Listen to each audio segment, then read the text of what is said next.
Hello everyone, I am Shweta, assistant professor public administration. आज के इस वीडियो में हम बजट के फॉर्म्स को डिस्कस करेंगे। बजट कितने टाइप्स का होता है, कितने प्रकार का होता है, मतलब क्या क्या प्रणालियाँ यूज़ की जाती हैं बजट बनाने में, वो हम देखेंगे आज। इससे लास्ट वीडियो में जो हमने बजट के ऊपर बनाई थी बीए पार्ट 1 के लिए, उसमें हमने बजट के अर्थ को समझ लिया था। बजट का अर्थ क्या है, उसकी परिभाषाएं और उसके प्रिंसिपल्स यानी सिद्धांत क्या हैं बजट के, वो देखे थे। आज के इस वीडियो में हम टाइप्स को कवर करेंगे। स्टार्ट करते हैं। बजट के प्रकार या प्रणालियाँ। सबसे पहला बजट का प्रकार है मध्यक्रम बजट यानी लाइन आइटम बजटिंग। ये ट्रेडिशनल बजट है, बनाने का तरीका है।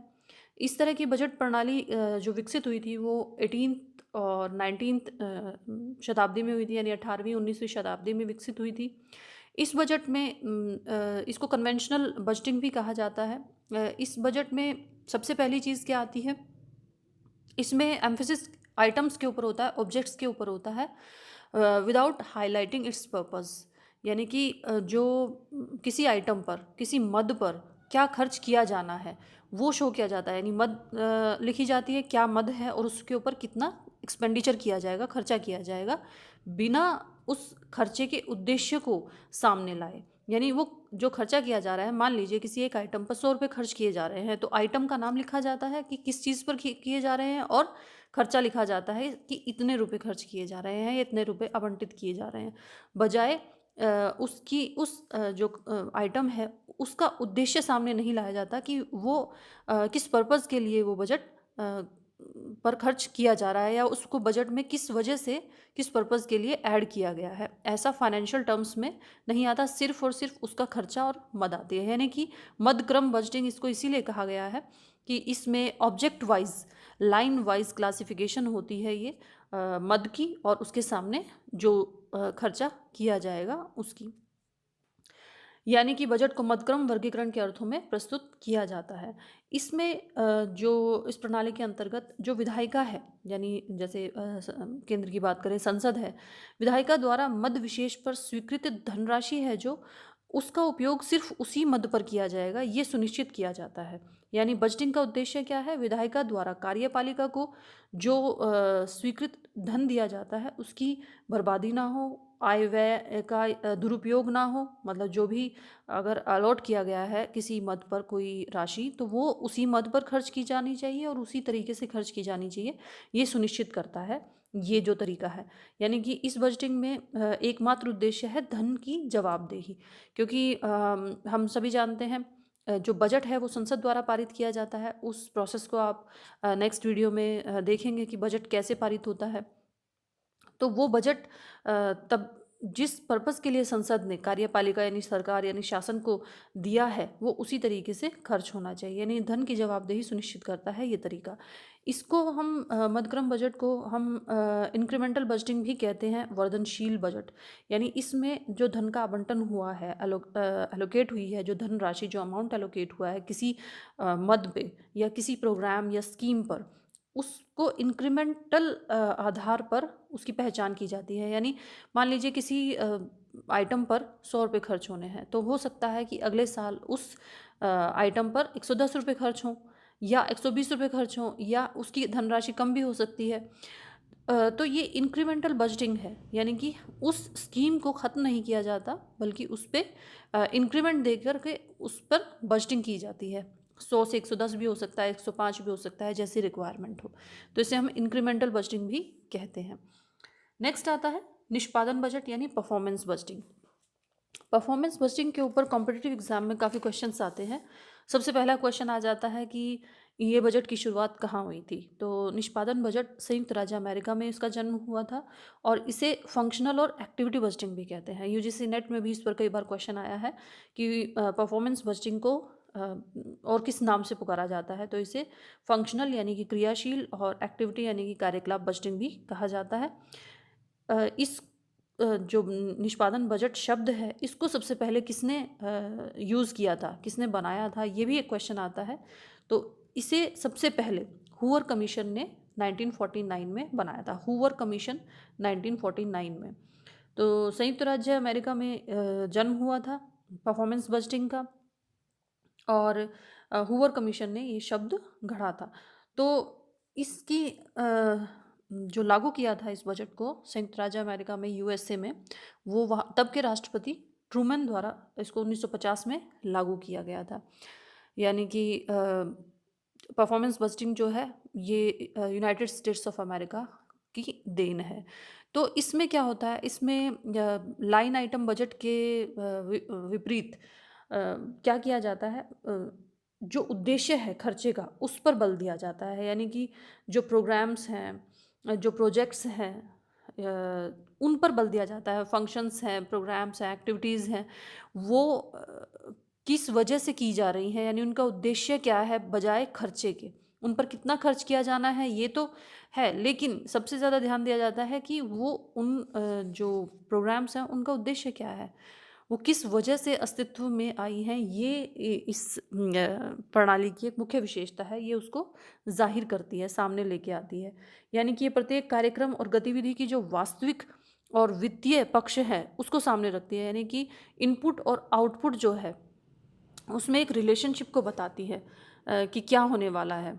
यानी कि कितना इनपुट होने पर कितना आउटपुट होगा, यानी कितनी धनराशि अलॉट की है किसी प्रोग्राम को, किसी कार्यक्रम को, किसी स्कीम को, और उसका अनुमानित जो रिज़ल्ट है वो क्या रहेगा, ये भी साथ ही साथ ये बताती है। तो इंडिया में ये क्वेश्चन भी आता है कि इंडिया में पहली बार किसने रिकमेंड किया था परफॉर्मेंस बजट को अडॉप्ट किया जाए। वो एस्टिमेट कमेटी ने रिकमेंड किया था, जो पार्लियामेंट की कमेटी होती है, एक आकलन कमेटी, उस आकलन समिति, उसने ये रिकमेंड किया था 1956 में। और इसे इंडिया में 1968 में फिर रिकमेंड किया गया, एआरसी जो एडमिनिस्ट्रेटिव रिफॉर्म्स कमीशन है फर्स्ट, उसके द्वारा। और 1968 में इसको इंट्रोड्यूस किया था इंडिया में, परफॉर्मेंस बजटिंग को, 4 मिनिस्ट्रीज़ में गवर्नमेंट ऑफ इंडिया की। बाद में इसे 77-78 से और भी डिपार्टमेंट्स में यूज़ किया जाने लगा। तो जो परफॉर्मेंस बजटिंग है वो क्या सबसे सबसे पहली चीज़ जो क्लियर करती है, यानी संसद ने जिन उद्देश्यों और लक्ष्यों के लिए धन को अलॉट किया है, यानी जिन प्रोग्राम्स पे, जिन एक्टिविटीज़ या किसी प्रोजेक्ट पे जो सरकार की कोई योजना है या ऑर्गेनाइजेशन की कोई योजना है उसके लिए किया है, उसके उद्देश्य को सामने लाती है ये बजटिंग। यानी कि वो प्रोग्राम तो है, उस पर जो खर्चा किया जाना है वो भी, लेकिन उससे ज़्यादा बल दिया जाता है उसके उद्देश्य पर। फिर ये इससे संसद को इस बजट को बेहतर ढंग से समझने में मदद मिलती है और वो उसकी समीक्षा भी कर सकती है। यानी कोई प्रोग्राम अगर परफॉर्मेंस उसकी अच्छी है, उस प्रोग्राम से अच्छे रिजल्ट्स आ रहे हैं, तो ही उसको जो मनी अलॉट की जाती है इसकी बेहतर समीक्षा भी हो सकती है, उसकी जो परफॉर्मेंस है उसकी अप्रेजल करके।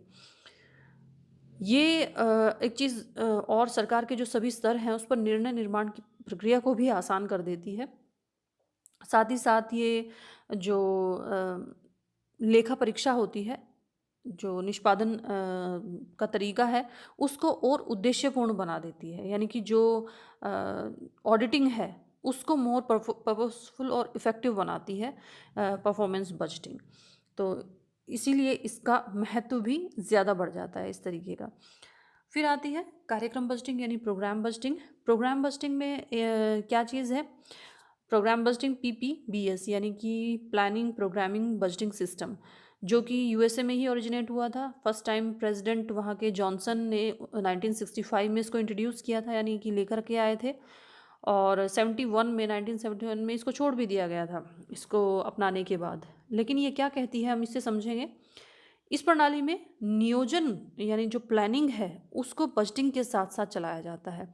यानी कि प्लानिंग और बजटिंग दोनों एक साथ होती हैं। कैसे होती हैं? कार्यक्रम जो बजटिंग है, यानी कि प्रोग्राम बजटिंग है जो, उसका पहला उद्देश्य ही ये है कि वो जो बजट के लिए प्रतिद्वंदी दावे किए जा रहे हैं कि इस प्रोग्राम पर खर्च किया जाए या इस प्रोग्राम पर खर्च किया जाए, इतना खर्च किया जाए, उसमें से प्लानिंग के आधार पर जो भी रेलेवेंट प्रोग्राम है, इफ़ेक्टिव प्रोग्राम है, उसको चूज़ कर लिया जाता है। यानी कि बजटिंग के साथ साथ प्लानिंग भी की जाती है कि किस प्रोग्राम पर खर्च किया जाए और क्यों किया जाए। ये इस चीज़ को सामने लेकर के आती है। तो ये इसका एक अच्छा पहलू है कि प्रोग्रामिंग और प्लानिंग दोनों को साथ साथ लेकर के चलती है। नेक्स्ट आता है ज़ीरो बेस्ड बजटिंग। इसका जन्म भी अमेरिका में ही हुआ था। जो एक प्राइवेट मैनेजर हैं जिनका नाम पीटर ए पियर है, उन्होंने 1969 में इसको ईजाद किया था। और अमेरिका के तब के राष्ट्रपति जिमी कार्टर ने 1978 में से लागू किया था ज़ीरो बेस्ड बजटिंग को। ज़ीरो बेस्ड बजटिंग भी परफॉर्मेंस बजटिंग की तरह काफ़ी तर्क संगत है। कैसे? ज़ीरो बेस्ड बजटिंग में क्या होता है, इसमें किसी भी योजना को, किसी भी स्कीम को, किसी भी प्रोग्राम को शून्य से प्रारंभ किया जाता है, यानी कि उसकी आलोचनात्मक समीक्षा की जाती है। बजट में शामिल किए जाने से पहले हर एक प्रोग्राम, हर एक स्कीम की आलोचनात्मक समीक्षा की जाती है कि इसके गुण और दोष क्या हैं पर्टिकुलर प्रोग्राम के, इस पर खर्च किया जाए तो क्यों किया जाए। ये इंक्रीमेंटल बजटिंग जो हमने फर्स्ट पढ़ा था, लाइन आइटम बजटिंग, जिसे इंक्रीमेंटल बजटिंग भी कहा जाता है, उससे कम्प्लीटली अपोजिट है, ये विपरीत है। क्यों? क्योंकि जो इंक्रीमेंटल बजटिंग है उसमें किसी भी प्लान पे मान लीजिए 100 रुपये खर्च किए जाने हैं, तो अगले वर्ष हो सकता है 105 या 110 रुपये या 10-20 रुपये बढ़ा दिए जाएं। सपोज़ कीजिए कोई अमाउंट है ऐसा। हालांकि कोई भी स्कीम होगी सरकार की, उस पर भारी ज़्यादा खर्च किया जाता है। हम मानने के लिए कह रहे हैं कि कितने, सपोज़ इतने खर्च किए जाते हैं। तो इसी तरह ज़ीरो बेस्ड बजटिंग में ऐसा नहीं है, उसमें इंक्रीमेंट नहीं दिया जाता, बल्कि दोबारा से उस योजना को जब नया बजट बनता है तो उसे समीक्षा की जाती है, उसकी आलोचनात्मक, और उसे क्लीन स्लेट से स्टार्ट किया जाता है, यानी शून्य से स्टार्ट किया जाता है। इसमें इस बजट की मूल विशेषता ही ये है कि बजट तैयार करते समय जो विभाग हैं वो किसी चीज़ को पहले से मानकर नहीं चलते, बल्कि कोरे कागज़ से शुरुआत करते हैं। आगामी वर्ष के बजट के लिए जो निर्माण प्रक्रिया है वो शून्य से शुरू होती है, यानी कि मौजूदा बजट को, जो पिछले साल का बजट है, उसको एक आधार या प्रारंभिक बिंदु मानकर नहीं चला जाता। तो ये इसकी एक मुख्य विशेषता है। ऐसा क्यों होता है? क्योंकि ये कार्यक्रम है, जो कोई प्रोग्राम है जिसके ऊपर खर्च किया जाना है, या स्कीम है, या फिर कोई पॉलिसी है, उसकी प्रभावशीलता को बढ़ाया जाता है इसके द्वारा। अगर समीक्षा कर ली जाएगी शून्य से, ज़ीरो से समीक्षा कर ली जाएगी किसी प्रोग्राम की, तो उसकी इफ़ेक्टिवनेस बढ़ जाती है। यानी कॉस्ट इफ़ेक्टिवनेस को बढ़ाना और उसकी कॉस्ट बेनिफिट को बढ़ाना, ये इसका एक मुख्य उद्देश्य रहता है, ताकि जो आवंटन है धन का, वो रेलेवेंट तरीके से, तर्कसंगत तरीके से किया जा सके। फिर आता है सूर्यास्त विधान, सनसेट लेजिस्लेशन। इसमें क्या होता है कि जो कोई भी प्रोग्राम है, कोई भी स्कीम है, उसके वैधानिक प्राधिकार की समाप्ति की व्यवस्था की जाती है।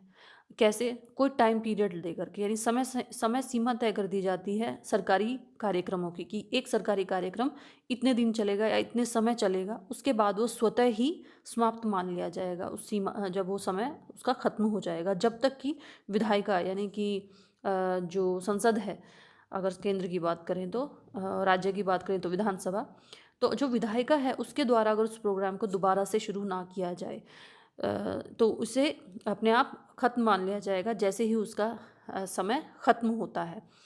तो यानी सेल्फ रिटायरिंग कॉन्सेप्ट है इसमें। वो सेल्फ रिटायरिंग कॉन्सेप्ट तब होगा जब कोई टाइम लिमिट गवर्नमेंट के द्वारा किसी गवर्नमेंट प्रोग्राम पर प्लेस कर दी जाती है, तो वो ऑटोमेटिकली टर्मिनेट हो जाता है वो प्रोग्राम।